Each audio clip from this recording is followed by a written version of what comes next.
principe, c'est que c'est pas une élection de baron. C'est une élection confiée aux militants. Je ne suis pas plus favori qu'un autre, je suis un candidat parmi les candidats et un militant parmi les militants. Donc c'est comme si vous aviez une querelle de famille, un divorce de famille, mais que vous invitiez le concierge, les voisins et les télés et les réseaux sociaux à regarder tout ça en direct. Et puis que ça dure des jours et que tous les jours, il y a de nouveaux épisodes qui s'ajoutent. Peut-être les générations au-dessus de la mienne ont vécu d'autres crises comme ça, et encore, je suis pas sûre. Là, pour notre génération, c'est désastreux, quoi. On s'est investi depuis des années et voilà ce qu'on récolte. C'est pas à la hauteur.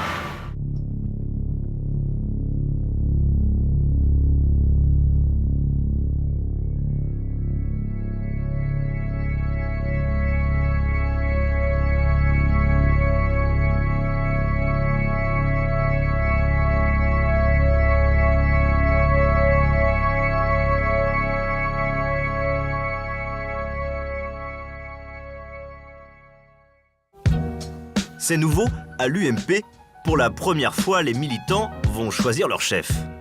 Pour Aurore, 26 ans, c'est François Fillon. Elle milite depuis 10 ans à l'UMP, depuis un certain 21 avril 2002. On a à peu près 50 cafés politiques dans toutes les régions de France, animés par plus de 60 parlementaires, justement, pour vous rappeler l'importance de la mobilisation et l'importance de la mobilisation pendant encore un mois. À ses côtés, pour la soutenir, une sénatrice et ses éléments de langage. C'est important parce que le président, c'est celui qui va, dans les années qui viennent, dans les 5 ans qui viennent, qui va être un peu le représentant et l'image de ce qu'est l'UMP. Aurore refuse la droitisation de son parti. Elle tente de convaincre sur tous les thèmes presque tous les militants. N'empêche que s'il y avait audible, 10 députés du Front National de plus Bonjour. et 10 députés socialistes de moins, l'Assemblée serait quand même plus agréable. Pourquoi plus agréable? Entre Jean-François Copé et François Fillon, les programmes sont quasi identiques. Pour Aurore, la différence est dans la méthode. Jean-François Copé a été pendant des années le président du groupe UMP à l'Assemblée. Regarde aujourd'hui la dynamique de soutien des parlementaires. Preuve qu'à un moment, et je regarde un François Baroin, il y a des discours qui ont gêné. Il y a des discours avec lesquels ils ne se sont pas sentis à l'aise. Je peux comprendre l'exaspération de certains de nos compatriotes, pères ou mères de famille rentrant du travail le soir, apprenant que leur fils s'est fait arracher son pain au chocolat à la sortie du collège par des voyous qui lui expliquent qu'on ne mange pas pendant le ramadan. Campagne urbaine dans les Hauts-de-Seine.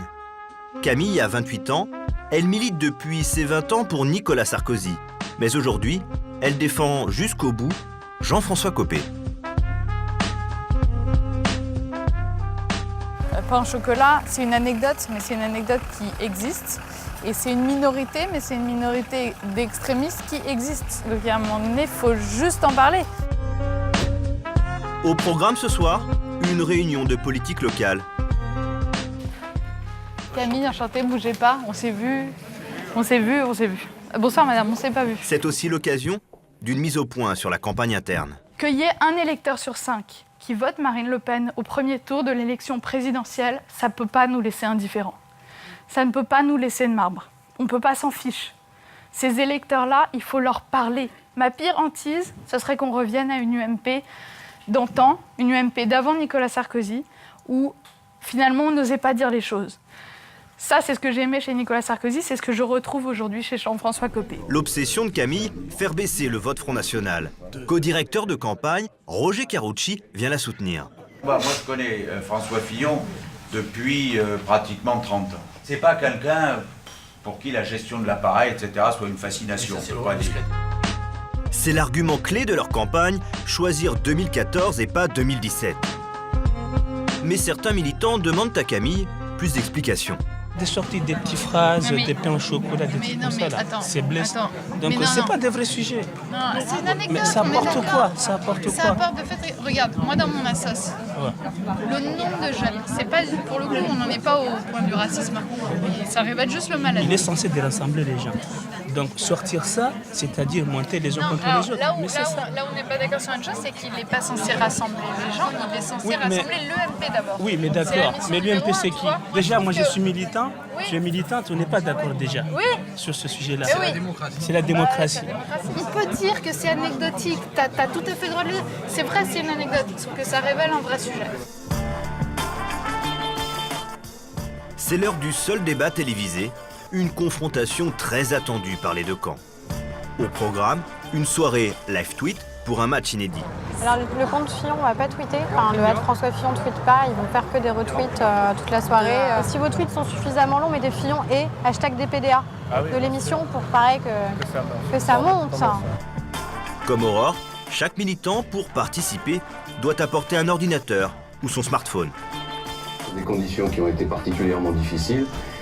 Et j'ai pris la mesure pendant ces 5 ans. En fait, la soirée débat, elle se joue aussi finalement sur les réseaux sociaux. C'est-à-dire que la presse notamment va comparer la manière dont les équipes ont été réactives pendant la soirée. Est-ce que justement les teams Fillon, les teams Copé, qui a été la plus réactive, qui a été la plus mobilisée?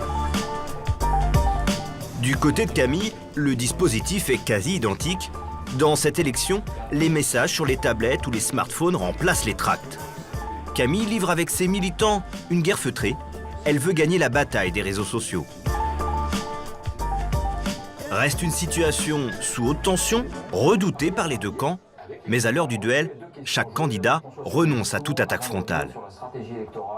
Il y a une compétition et vous n'avez jamais entendu depuis le début de cette campagne, dans ma bouche, la moindre formule qui puisse être désagréable à l'égard de Jean-François. Jean-François Copé?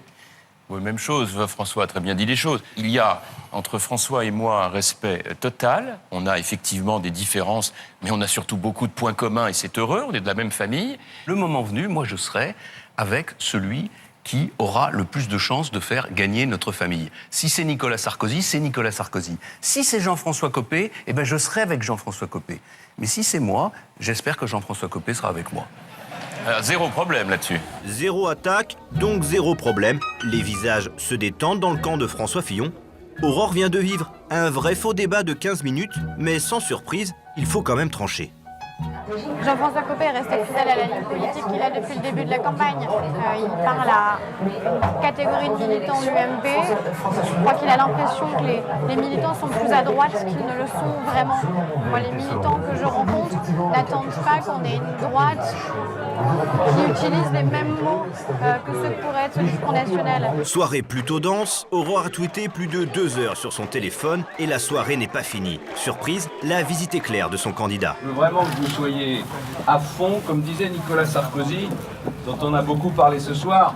Il disait toujours, on est à fond et après on accélère.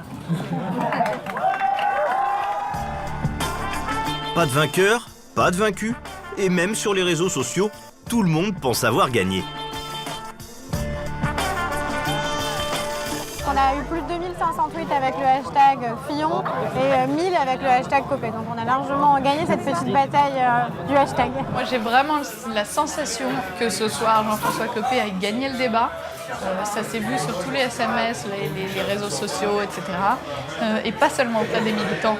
Parce que ça confirme bien le fait que les gens ils ont envie qu'on dise les choses telles qu'on les pense. Si comme on le croit, ils veulent un mec qui aille quoi, je pense qu'on a gagné. Est-ce que vous acceptez d'apparaître dans un clip pour François Fillon? Est-ce que ça vous embête juste de dire dimanche? Fin de campagne, Aurore réalise un clip à la demande de l'équipe de François Fillon. On la refait une deuxième fois un peu plus dynamique?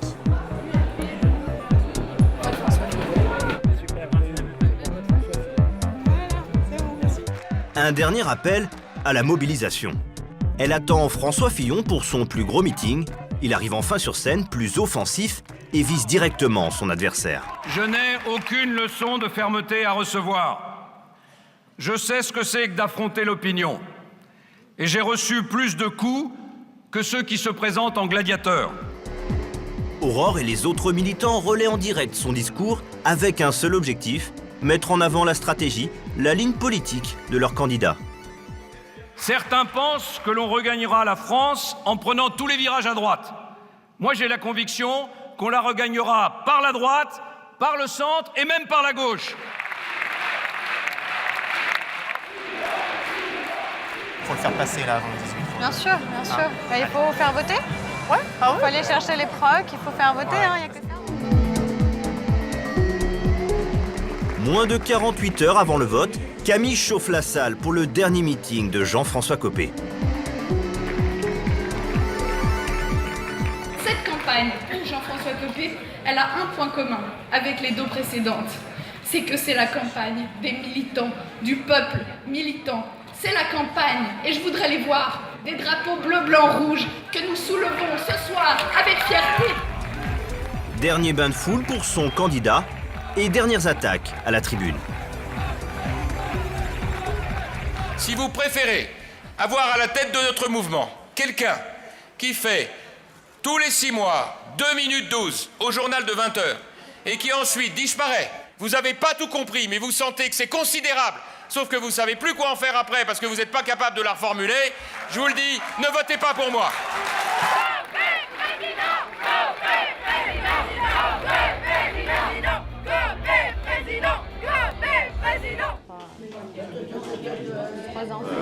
On va voir.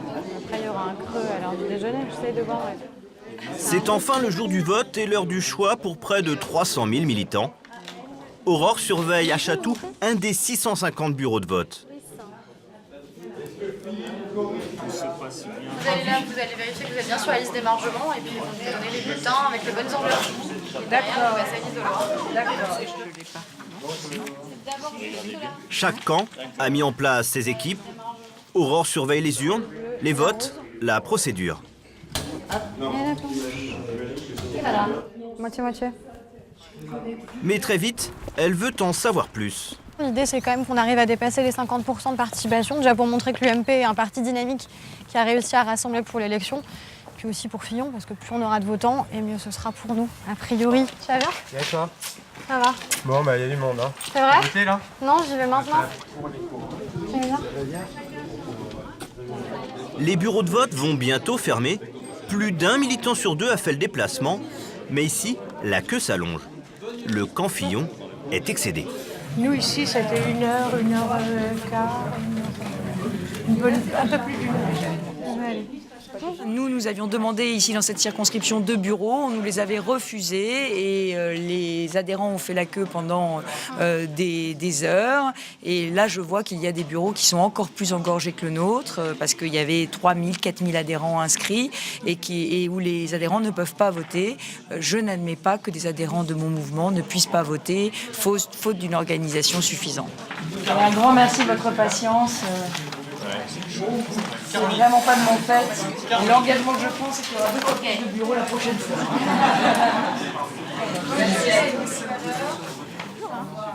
C'est que c'est... Bah, dans les Hauts-de-Seine, c'est dans les 45%. Hors de I, on doit être à 45%. Ouais, pas pareil qu'ici. D'accord. Et combien vous aurez ? On irait vers 70 Bon, d'accord, ok. Dans ce bureau, Camille est assesseure. Elle doit donc rester jusqu'au dépouillement des urnes et signer le procès-verbal dès que le compte est bon. Ça donne 225 pour Fillon et 171 pour Copé, ce qui fait 396, ce qui est juste, puisque nous sommes partis de 401 et nous en avions 5. Non, mais 5 à moi, soustraire, 396. pour le coup, je suis absolument pas d'accord. Moi aussi, j'ai le bon nombre total. Oui. Madame aussi. Oui. Et vous aussi. Et on a pourtant trois résultats différents. On les recompte, les Copé. On les recompte Allez, hop. tous. S'il y en a 171, là, ça ira. 130, 140, 150, 160, 170, 171. C'est 71. Dernier recomptage, 226 voix contre 171. François Fillon l'emporte. Les premiers résultats ne devraient pas tarder. C'est l'heure pour Camille de rejoindre l'équipe parisienne.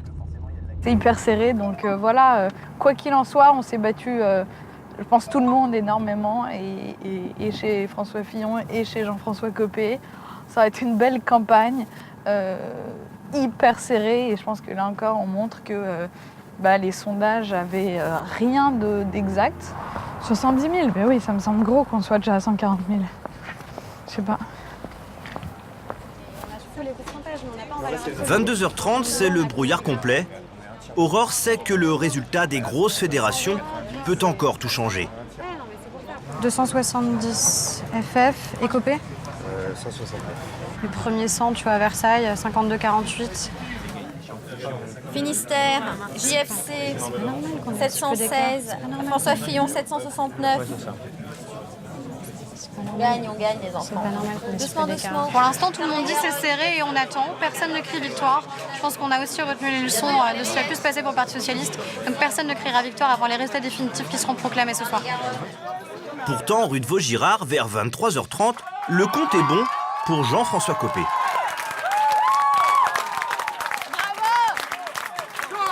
Les militants et les militantes de l'UMP viennent aujourd'hui de m'accorder la majorité de leurs suffrages et ainsi de m'élire comme président de l'UMP. S'il y a eu des soucis, on va retourner la page, on veut passer à autre chose. On veut avancer, on veut le faire avec tout le monde. Et l'UMP maintenant repart à la reconquête des municipales.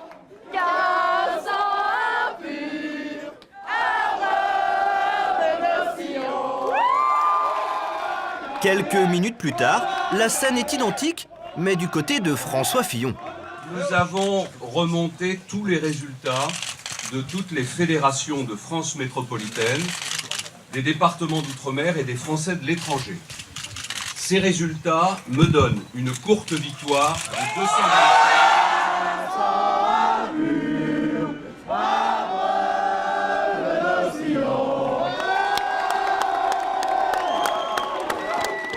Je pense qu'il faut se poser, recompter sereinement.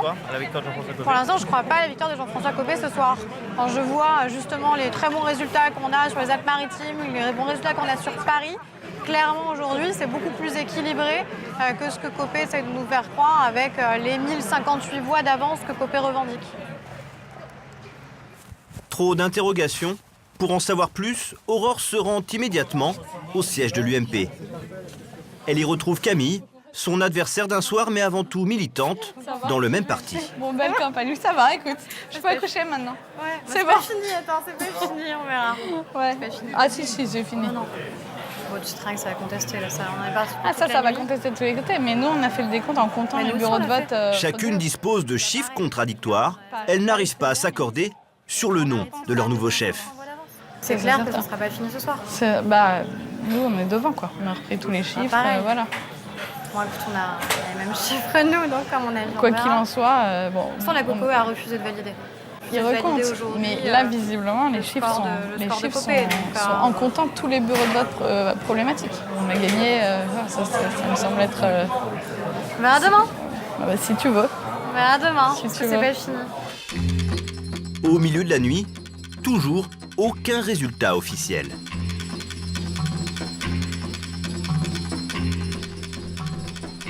Notre formation politique est dans l'incapacité de donner un résultat. C'est un dysfonctionnement majeur qui fait peser un doute très important sur cette élection. Le lendemain, l'UMP a toujours 2 présidents, ou plutôt aucun. La commission de contrôle interne du parti doit tout recompter. Vous allez donner les résultats dans la journée. J'espère, je vous l'ai dit. Est-ce qu'il y a des fraudes des deux côtés? Je n'en sais rien. Est-ce que vous êtes capable de nous dire quel est le vainqueur à cette heure-ci? Absolument pas.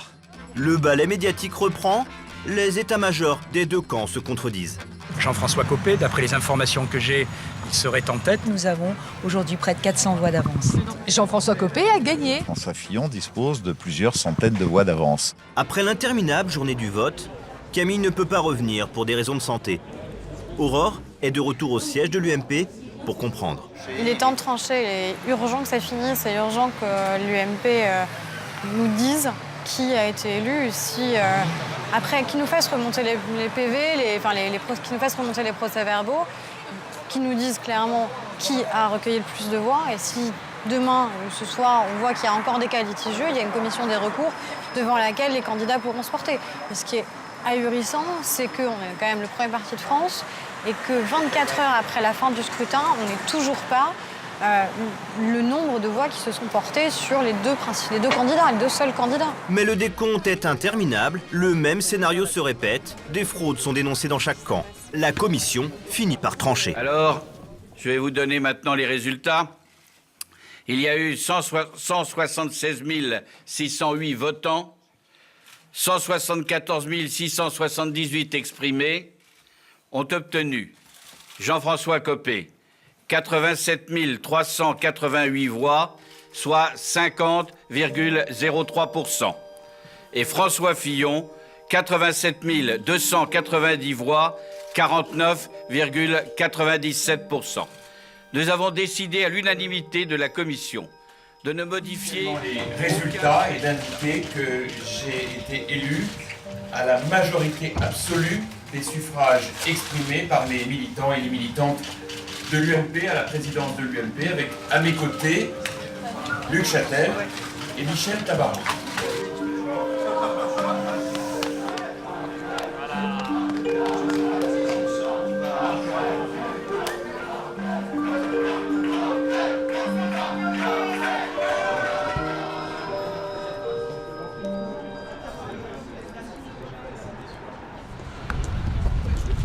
De cette élection. La vérité m'oblige à dire que j'aurais préféré m'en satisfaire. Tel n'est pas le cas, pour des raisons qui dépassent de loin mon destin personnel. Les méthodes qui s'y sont déployées ne rencontrent de ma part aucune approbation. Mais au-delà des nombreuses irrégularités de ce scrutin que j'aurais pu contester, ce qui me frappe surtout ce soir, c'est que la fracture qui traverse notre camp politique est désormais manifeste. Cette fracture est à la fois politique et morale.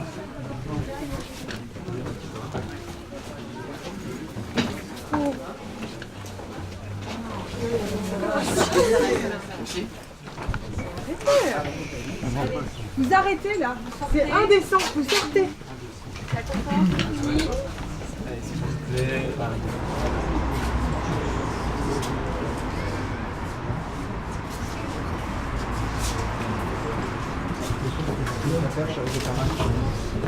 Monsieur Estrosi, la réconciliation est possible? Monsieur Estrosi, juste un petit.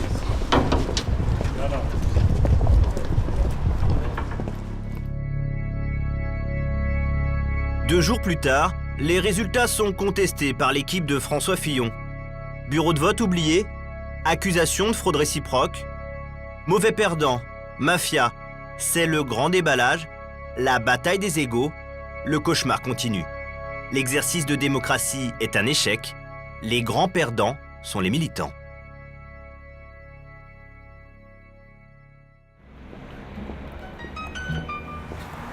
Les militants étaient présents sur le terrain, ils se sont bougés, ils étaient là. Il n'y a pas eu d'attaque de personnes violentes, il n'y a pas eu... Vraiment, ça s'était très très bien passé.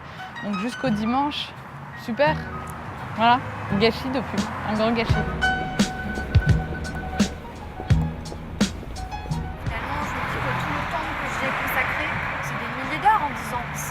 Finalement, là où j'ai passé le plus de temps en 10 ans, c'est au sein de l'UMP, avec l'UMP. Donc c'est une infinie tristesse de voir le résultat gâché, la mobilisation gâchée, et puis une certaine honte de voir la manière dont mon parti est aujourd'hui qualifié. Moi, ce qui me tue, c'est que je trouve que c'est un manque total de respect pour les militants qui donnent leur vie pour le parti. Enfin, quand tu vois certains, c'est vraiment c'est toute leur vie, vraiment ils font ça par amour, par conviction, parce qu'ils aiment ça, par passion. Et ils voient tout en 8 jours foutu en l'air par de l'orgueil mal placé, de l'égoïsme. Je trouve ça, mais moi je suis passée par tous les sentiments. L'optimisme, ça va passer, la tristesse. Là aujourd'hui je suis vraiment en colère. J'ai juste un sentiment d'une grande tristesse, d'un grand gâchis. Je reçois des dizaines de messages, de SMS, de mails. On est alerté sur les réseaux sociaux en permanence par des militants qui nous prennent à partie, qui en ont juste marre et qui ont envie que ça s'arrête. On a tous les qualificatifs possibles de grotesque, de ridicule qui ont été diffusés partout. On ne peut pas dire que c'est une réussite, c'est dommage parce que c'est gâché.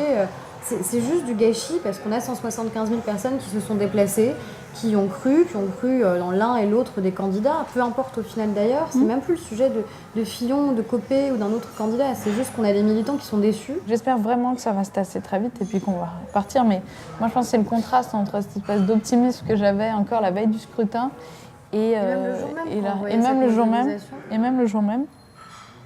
puis dès le lendemain, voilà.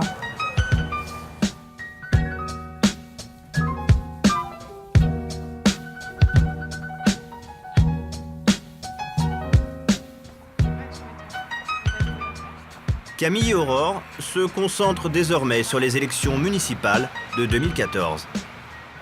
Leur espoir, être entendus par leur leader, rebâtir l'opposition et être au rendez-vous de la présidentielle de 2017.